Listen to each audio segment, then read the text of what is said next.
6月16是国际家事劳动假日，有真侪义工团体去到劳动部来陈情抗议，强调台湾有超过20万的家事义工是无受到劳保的保障，呼吁政府要甲因列做强制保险的对象，而且政府嘛应该爱来倒纳搁较侪保费。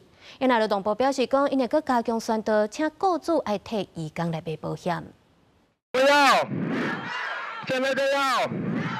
利用拜六真无简单休困的家事义工，伫义工团体陪同下到劳动部外口陈情抗议。16是国际家事劳动假日，台湾有超过20万的家事义工，到即阵依然被排除伫劳工的保险以外，真做劳保的孤儿。若面临生育、伤病这重大事件，往往爱承受真大的经济压力。We contribute a lot to Taiwan's care economy, but why we treated less?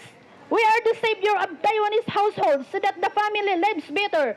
This is not just and fair. This is inhumane. 如果强制纳入劳工保险的话，那在保险这一块的协助是可以给他很大的保障，同时也是减轻雇主在面临就是说家庭看护工面临医疗需要的时候的一些协助。家事义工强调，家己付出青春照顾台湾请的人，确实爱忍受差别的态度，也无领导。甲义工团体斗阵，呼吁政府甲因纳入劳保强制纳保的对象，并且提悬政府保费分摊的比例。因为他是有一定雇主雇用的劳工，如果他要参加劳保的话，可以劳雇合意之后，由雇主这个自然人为投保单位帮他参加劳工保险。对此，劳动部强调，已经有各种管道向请的人甲义工来宣导，请请的人甲义工合议了后，由请的人自愿加保劳保，保障义工。